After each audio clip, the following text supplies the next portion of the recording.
Buenos días, compañeros y maestro. Nosotros vamos a presentar el tema de los retos de la gobernanza global. Somos el equipo conformado por mi compañera Matena y yo, Farid. Bueno, vamos a empezar con gobernanza global. La evolución de las relaciones internacionales había creado una oportunidad única para el refuerzo de la cooperación global y su encuentro con el reto de asegurar la paz, conseguir el desarrollo sostenible y universalizar la democracia. Su intención era explorar las oportunidades que el final de la Guerra Fría creaba para construir un sistema más efectivo de seguridad mundial y gobernanza. Esta innegable interdependencia entre los estados sobre varios temas demanda no solamente una cooperación internacional, sino el reconocimiento del papel fundamental de otros actores que van más allá del propio Estado y que abre las puertas a otro tipo de cooperación.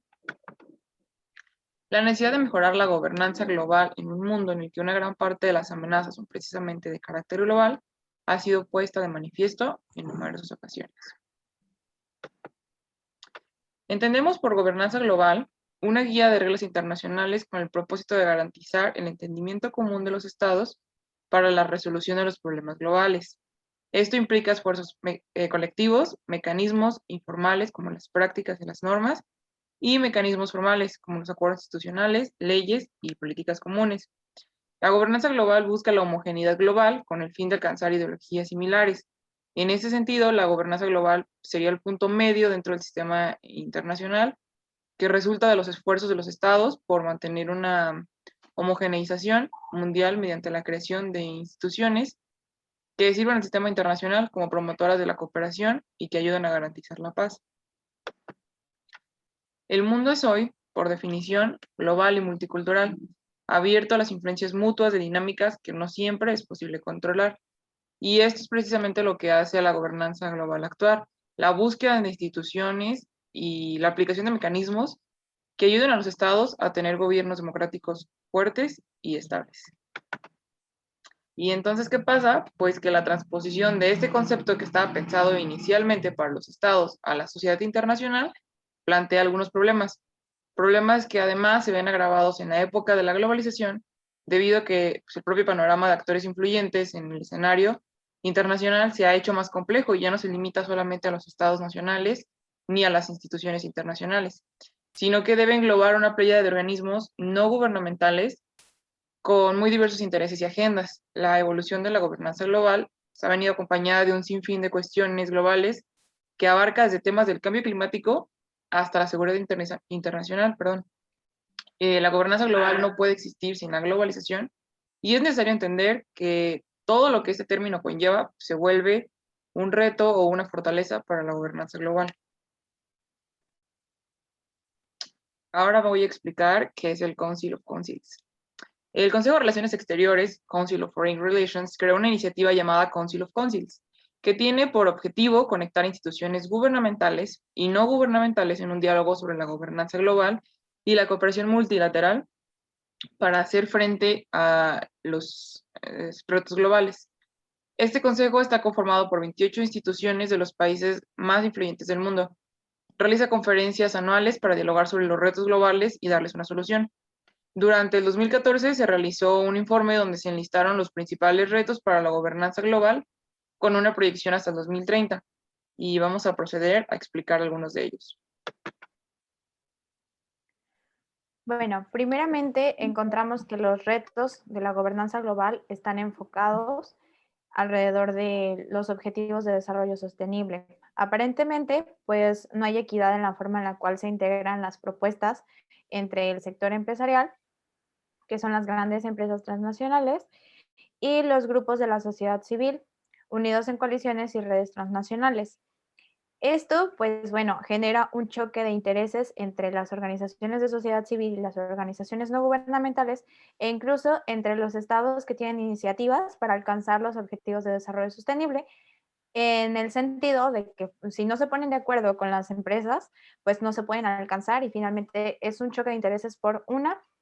Lo que desean las empresas es un crecimiento económico y a veces las organizaciones de sociedad civil y las no gubernamentales pues velan por un desarrollo acompañado también del crecimiento. Entonces existe este choque de ideales y de intereses. También, bueno, en primer lugar, más bien, encontramos que la participación de la sociedad civil está fuertemente presente en el quehacer en políticas de desarrollo, como mencioné hace un momento. Estas organizaciones generan una dinámica que lleva o que guía hacia la acción para la resolución de problemas en sectores vulnerables en el planeta. Otro de los principales obstáculos que encontramos en estos retos pues es la participación de las Naciones Unidas. Si bien es un organismo que vela para poder dar resolución a una serie de cuestiones que son necesarias de resolver, pues existe una falta de compromiso en cuanto a los objetivos de desarrollo sostenible y pues en su aplicación en cuanto a las instituciones, pues no es coherente y se genera esto a través de una desigualdad estructural previa al quehacer de las Naciones Unidas, ¿no? Encontramos que pues también existe una falta de compromiso para alcanzar los ODS mayormente en temas como clima, contaminación, economía e industria. Esto está estrechamente ligado con las empresas transnacionales y pues entonces encontramos que se vuelve indispensable un principio de igualdad de oportunidades.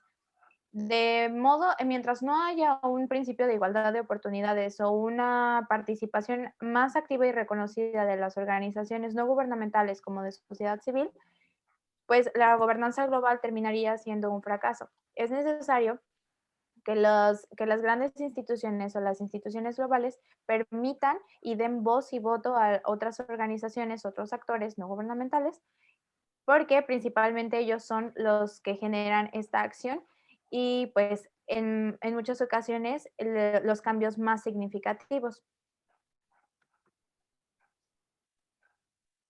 Encontramos, por otro lado, la no proliferación nuclear como uno de los principales retos, porque, bueno, para entender un poquito más sobre este tema, debemos entender que la no proliferación nuclear tiene mucho que ver en cuanto a la soberanía y la seguridad nacional de los países.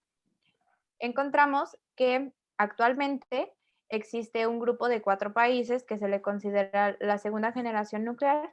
Está India, Pakistán, Corea del Norte e Israel. Estos países no forman parte de acuerdos sobre la no proliferación nuclear. Al contrario, cada vez extienden más su arsenal y consideran que las armas nucleares son uno de los instrumentos que mayor seguridad dan a sus naciones y que también les permite pues ejercer su soberanía de una manera efectiva. Bueno, esto viéndolo desde la perspectiva del realismo, pues podemos entender que la vigencia de las motivaciones que actores estatales pueden tener para el desarrollo de armamento nuclear, pues siguen presentes. Finalmente, esta es una premisa realista, ¿no? Que lo principal que deben ver los estados-nación, pues es su soberanía y la seguridad nacional, en el entendido de que pues existe un egoísmo en el sistema internacional. Y pues esto también se da porque el tener un arsenal nuclear genera un estatus de privilegio, un estatus de poderío frente a otras naciones. Encontramos entonces que pues no existe una universalidad de tratados de no proliferación nuclear, porque no todos los países están dispuestos a ceder parte de su soberanía para participar o formar parte de estos acuerdos y tratados.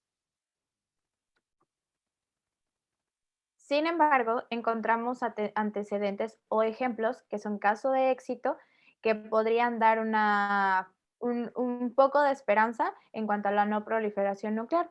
El primero que encontramos es en 1967, que es el Tratado de Tlatelolco, en donde Latinoamérica adquiere el estatus de zona libre de armamento nuclear. México, uno de los principales países de este tratado, pues convoca a otras naciones latinoamericanas para poder crear una región libre de armas nucleares, en el sentido de permanecer en paz y brindar seguridad a la región. Bueno, podemos ver que existen tratados y acuerdos relacionados al armamento y manejo de insumo para la creación de este mismo, Sin embargo, pues no todas las naciones son partícipes de ellos. Otro ejemplo de éxito, caso de éxito, es el Tratado de No Proliferación Nuclear que se dio en 1968, el 1 de enero. Este es un antecedente para otros tratados que se han hecho a forma de regionalización.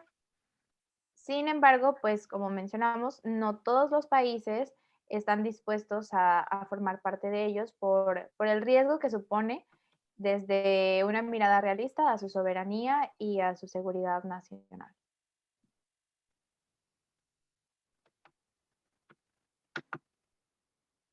Bueno, por otro lado tenemos a las instituciones. Con ser estos asuntos de obvia importancia, se llegó a asumir igualmente que es fundamental construir y reforzar las capacidades ejecutivas, legislativas y judiciales de las instancias de poder local en todos sus niveles. Las instituciones proveen un sistema de reglas que pueden ser la base de la gobernanza global. Las instituciones son vistas como el producto de los estados que ayuda a mantener la distribución del poder. Y aquí voy a hacer un pequeño énfasis en dos instituciones que más adelante van a ser abordadas, que son el Banco Mundial y el FMI. Eh, Al tener como objetivo la implementación y el financiamiento de estrategias que ayudan al desarrollo, pues encontramos como principales herramientas los préstamos que estos organismos dan a los estados para hacer frente a crisis económicas o a salir de ellas. El financiamiento por medio de estos bancos resulta eficiente porque es un medio directo, pero no es seguro porque no garantiza que el recurso se implemente para los fines solicitados.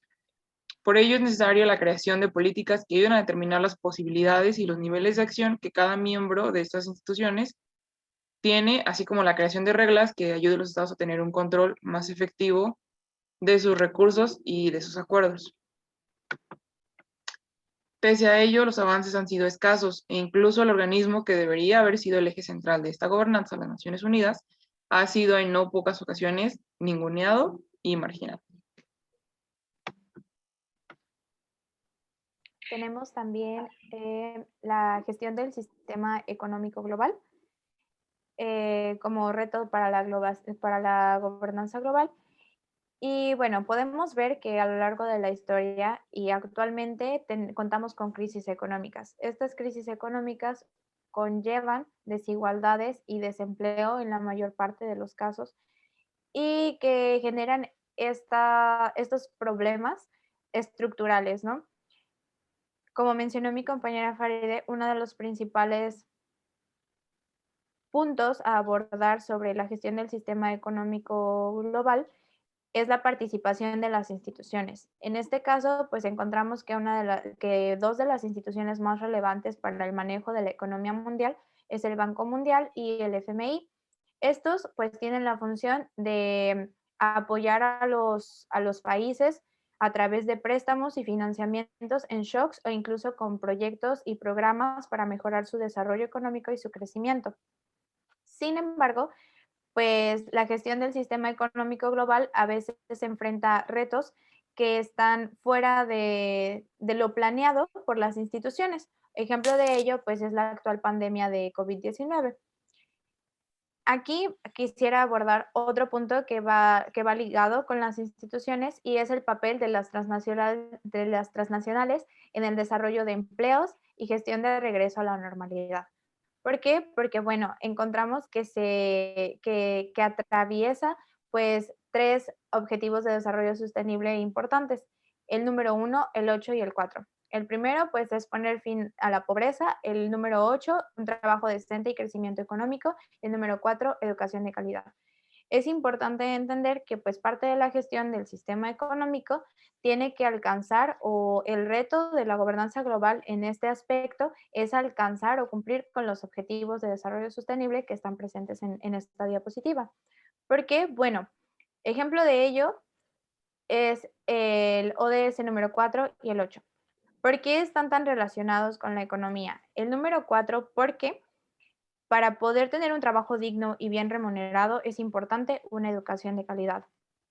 Y el número 8, al tener un trabajo decente y crecimiento económico también se garantiza el bienestar y pues como consecuencia puede traer el fin de la pobreza o la reducción de la pobreza en muchos estados. El sentido de esto es que se necesita poder tener buenas estrategias de las empresas para salvaguardar y para velar por los derechos y las necesidades que tienen sus trabajadores en un sentido de poder dar seguridad financiera y bueno, que el sistema global sea un poco más, el sistema económico global tenga más estabilidad.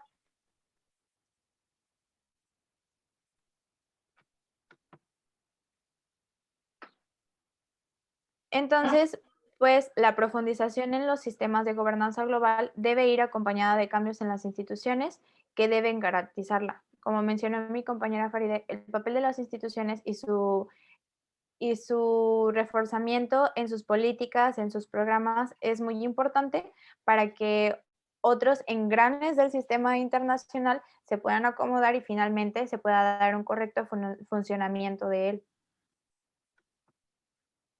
Por otro lado, y uno de los mayores retos que encontramos actualmente es combatir el terrorismo transnacional.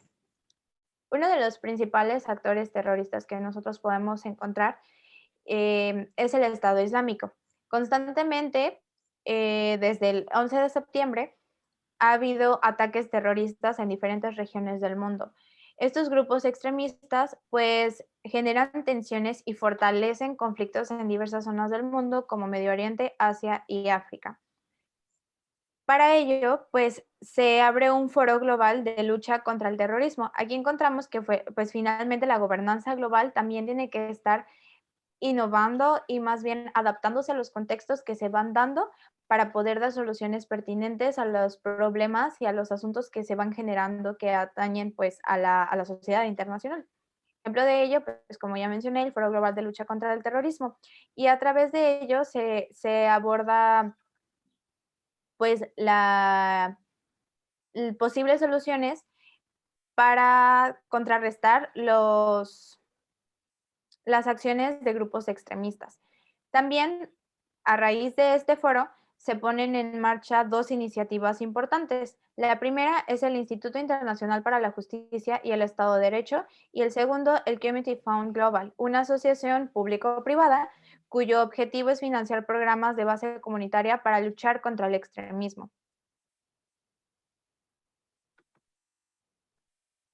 Bueno, también está la mitigación y la adaptación al cambio climático. Y aquí tenemos dos ejemplos clave para entender por qué es uno de los mayores retos. El primero de ellos son los Acuerdos de París del 2015 y el segundo es la Agenda 2030. Los Acuerdos de París firmados en el 2015 entraron en vigor menos de un año después y tiene por objetivo reducir de forma sustancial las emisiones mundiales de gases de efecto invernadero y limitar el aumento global de la temperatura en este siglo. En el 2017, el entonces presidente de los Estados Unidos, Donald Trump, anunció la salida de estos acuerdos y la salida se consumó hasta el 2020. Esto ocurrió debido a la falta de compromiso del país con las leyes internacionales medioambientales, como ya mencionó mi compañera Matena, y después de la salida de esta administración, en el 2021, el presidente Joe Biden anunció que ya se había mandado la petición para entrar de nuevos acuerdos y asumir la responsabilidad de lograr los objetivos de los acuerdos de París. El segundo ejemplo es la Agenda 2030. Sabemos que esta agenda se compone de 17 objetivos de desarrollo sostenible que forman un plan de acción a favor de las personas y del planeta y tiene la intención de fortalecer la paz universal y el acceso a la justicia. Ya mencioné antes que el compromiso con las leyes medioambientales ha sido muy poco, pero también lo es con la equidad de género, por ejemplo, y con el trabajo decente.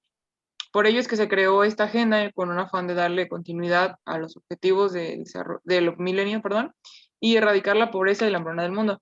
El problema con esto es que no todos los gobiernos incluyen en sus agendas temas como el cambio climático y pues la responsabilidad con ello es nula.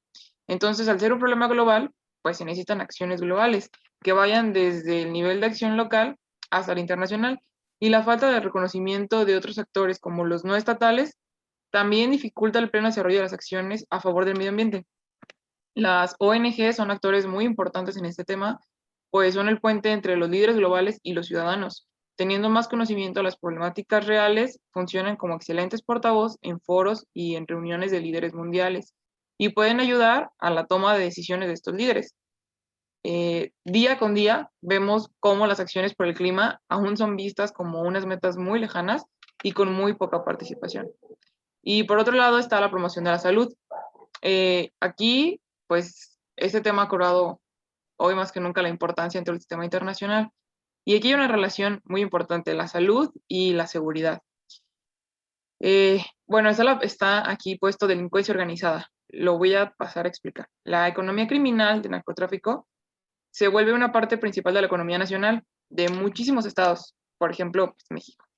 En términos de exportaciones, entradas de divisas, importaciones, mejoramiento de la balanza de pagos, reducción del endeudamiento, inversiones, consumos, empleo, Producto Interno Bruto y contribución al crecimiento.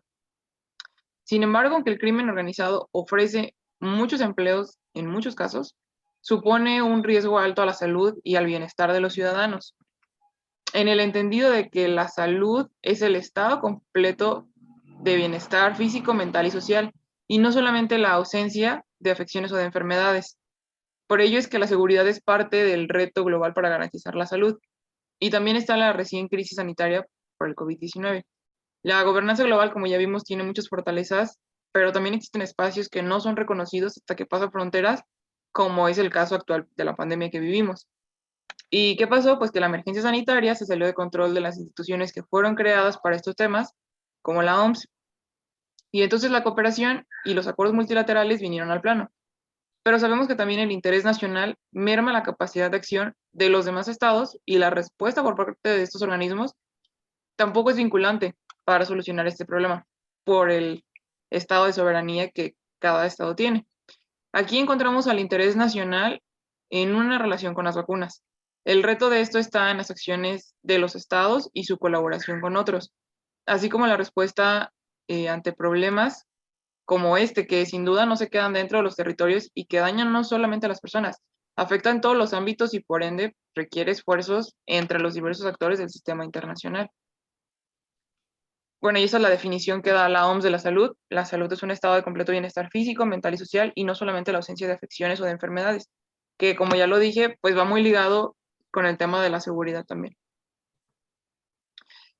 Si se asume que, por definición, se trata de una situación que plantea problemas que exceden a las capacidades individuales de cualquier Estado por separado, resulta inmediato concluir que solo la cooperación y la coordinación multilateral de esfuerzos en línea con los presupuestos de la gobernanza global pueden ofrecer una salida viable para el conjunto de la humanidad. Como ya lo mencioné, pues el hecho de que se reconozca a otros actores y que se reconozca que hay problemas globales que requieren de acciones globales hace que quizá la línea de acción que tenga la gobernanza global sí sea mayor. Al momento de incluir en estos problemas a los demás actores que no solamente son los estados y que si lo hacen solo limitan mucho su campo de acción, pues entonces tenemos que la gobernanza global se da en un ambiente más compartido y más justo hasta cierto punto para los problemas mundiales que se presentan. Bueno, y a manera de conclusión, entendemos que pues existen tres herramientas importantes. Existen más, como por ejemplo la regionalización, que no está presente en esta diapositiva, pero consideramos que estas tres engloban muchas de las posibles soluciones o de las posibles herramientas para la gobernanza global exitosa. La primera es la cooperación. La segunda, la coordinación multilateral y finalmente las instituciones comprometidas. ¿Por qué la cooperación? Porque la cooperación amplifica el campo de acción de la gobernanza global. Por ejemplo, encontramos acuerdos regionales que fortalecen principalmente pues, a las regiones, a los países que forman parte de ellas y estrechan lazos en diferentes áreas y sentidos.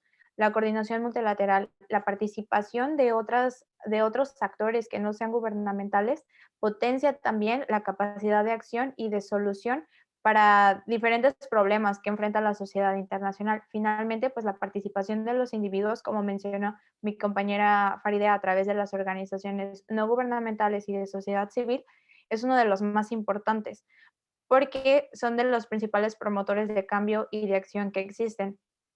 Y por último, y yo creo que no menos importante, al contrario, más importante son las instituciones comprometidas.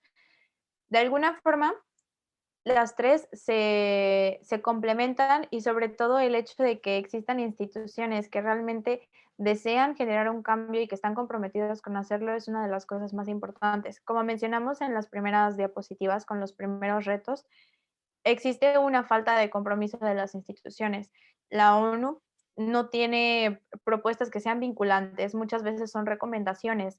Hay una clara desigualdad y desequilibrio de poderes en muchas instituciones supranacionales y eso también evita o retrasa las resoluciones pertinentes a conflictos, a problemas globales, asuntos económicos. Y en este caso, pues lo vivimos como ejemplo, ¿no? La pandemia de COVID-19. Entonces, consideramos que esos 3 puntos son necesarios y que fungen como herramientas para que exista una gobernanza global exitosa y que, como mencionamos antes, no sea un fracaso y no se quede en una idea utópica de lo que podría llegar a ser el sistema internacional, sino que se convierta en una forma de accionar de los estados y de todos los actores que se ven involucrados en la sociedad internacional. Y pues eso sería todo por nuestra parte. Muchas gracias por su atención.